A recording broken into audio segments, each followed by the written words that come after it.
ऐक ना, मराठीमध्ये व्हिडिओज नको बनवत जाऊ. मस्त व्हिडिओ बनवायला लागलीस बरं का तू. म्हणजे छान एडिटिंग करतीये, सिनेमॅटोग्राफी मस्त आहे, इन्फॉर्मेटिव्ह पण आहेत. पण हिंदी किंवा इंग्लिशमध्ये बनव ना, म्हणजे चॅनल पण ग्रो होईल तुझा. स्वागत आहे तुमच्या सगळ्यांचं एका नवीन व्हिडिओमध्ये. तर हा माझा पहिलाच असा सिट डाऊन बसून व्हिडिओ आहे. सो जवळपास 1.5 ते 2 वर्ष गेले मला असा कॉन्फिडन्स आणायला की एखादा व्हिडिओ छान बसून करावा.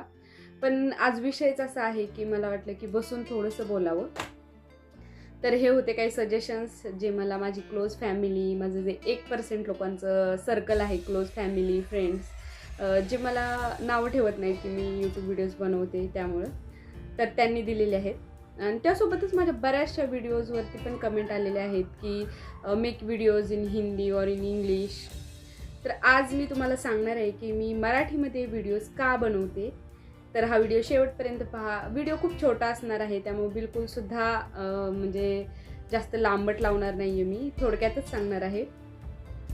तर हा व्हिडिओ त्या सगळ्या मराठी लोकांसाठी आहे जे कधीतरी असा विचार करत असतील की मराठीमध्ये व्हिडिओज बनवायचे की नको बनवायचे, चॅनल ग्रो होईल का नाही होईल.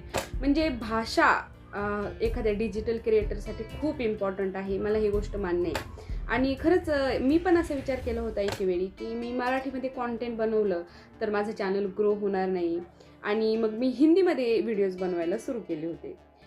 पण एक वेळ अशी आली की मला असं वाटलं किंवा व्लॉगिंग करताना किंवा एखादी गोष्ट समजावून सांगताना की मी ते प्रभावीपणे व्यक्त करू शकत नाही आहे. माझे विचार, माझ्या भावना, हे सगळं काही मी फक्त माझ्या मातृभाषेतूनच एकदम प्रभावीपणे सांगू शकते. आणि ते खरं पण आहे. म्हणजे आपण बोलू शकतो हिंदी, इंग्लिश, पण जिथं आपण इंटरॅक्शन करत असतो, म्हणजे राग एखादा माणूस कसा मराठीतच बोलणार आहे तसं होतं ते. आणि जर आपण ब्लॉगिंग करत आहोत, एक क्रिएटर आहोत, तर आपल्याला बरोबर सांगायचं आहे की नाही, आज मी ह्या ठिकाणी आले आणि इथे येऊन मला असा आनंद झाला आहे. ते शब्द म्हणजे ते आपल्या भावना असतात आपल्या मराठी भाषेमधून. पण एक क्रिएटर म्हणून आपण हा पण विचार करतोच की मराठी भाषेला एक लिमिटेड मॉब आहे, चॅनलची ग्रोथ होईल का नाही हा पण एक इम्पॉर्टंट इश्यू असतो. आणि हा सगळा विचार करून मी कॉन्टेंट जे आहे ते हिंदीमध्ये बनवायला सुरुवात केली. जे मला पूर्ण जाणीव होती की मी ते व्यवस्थित बनवू शकत नाही आहे, जसं मला बनवायचं आहे तसं बनवत नाही आहे. आणि ह्या सगळ्या दुविधेमध्ये जवळपास 6 महिने माझ्या चॅनलला गॅप पडला. म्हणजे मी कुठल्याही प्रकारचे व्हिडिओज बनवले नाही. म्हणजे हे सगळं कन्फ्युजन असतंच ना, आपली निश कोणती आहे, म्हणजे आपण कुठल्या प्रकारचे व्हिडिओज बनवत आहोत चॅनलवरती. हे सगळं मी म्हटलं थोडासा ब्रेक घेऊया. आणि त्या ब्रेकमध्ये असताना आम्ही आळंदीला गेलो होतो. आणि आळंदीला गेल्यानंतर मी ज्ञानेश्वरी खरेदी केली तिथे.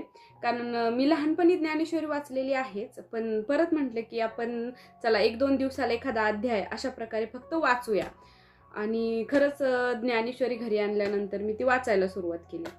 आणि एक दिवस असंच बसलेले असताना माझ्या मनात आलं की जर ज्ञानेश्वरांनी गीता ही ट्रान्सलेट केली आहे मराठीमध्ये ज्ञानेश्वरीच्या रूपाने, भावार्थ दीपिका, तर मग त्यांनी मराठीतच का केली हा विचार मनात येणं साहजिकच आहे. त्यांनी इंग्लिशमध्ये का नाही ट्रान्सलेट केली, ते तर ज्ञानेश्वर आहेत.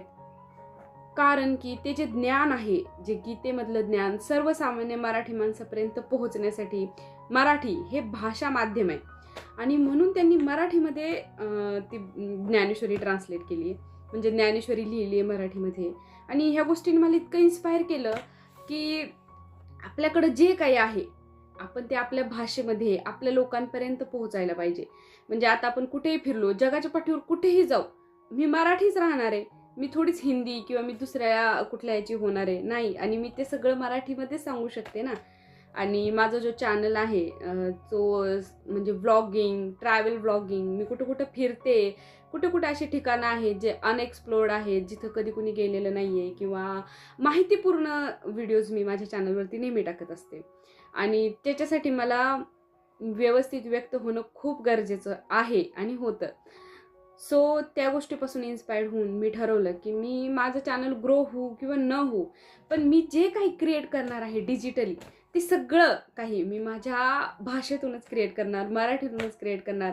म्हणजे मी इतकी इन्स्पायर झाले आणि मी तेव्हापासून माझे सगळे व्हिडिओज, मी जे काही लिहिते, मला इतकं प्राऊड फील व्हायला लागलं ना की म्हणजे एक छोटीशी गोष्ट आपल्या आयुष्यामध्ये किती मोठा बदल घडवू शकते, हेच इम्पॉर्टंट आहे. कारण आपण आजकाल बघतोय मराठी शाळा बंद पडतायत, मराठी शाळेत मुलं घालत नाहीत. भले मी मराठी शाळेतच शिकलेली आहे, पण आजची ती कंडिशन आहे, त्याला आपण म्हणजे ती सगळीकडेच तसंच आहे, त्याला काही करू शकत नाहीयेत आपण. पण आपण कुठेतरी थोडंसं आपण हातभार लावू शकतोय ना मराठी भाषेसाठी, की बाहेर जाऊन आपण बघतो रिक्षावाल्याला सुद्धा भैया उधर तक चलोगे क्या असंच म्हणतायत मराठी लोक सुद्धा. आणि आपण किती सोपं असं पण म्हणू शकतो ना, की भैया तिथपर्यंत येणार का, म्हणजे सोपं आहे. आपण आपल्या भाषेला जपणं खूप सोपं आहे, इतकं अवघड नाहीये. आणि खरंच मनातून मला मराठी भाषा फार आवडते. ती माझी मातृभाषा आहे म्हणून पण आवडतेच, पण गोड भाषा आहे, खूप सुंदर आहे. ह्या मराठी भाषेमध्ये इतकं विपुल साहित्य आहे, खूप म्हणजे जर पाहायला गेलं तर असं काही नाहीये की ते मराठीमध्ये भेटत नाही.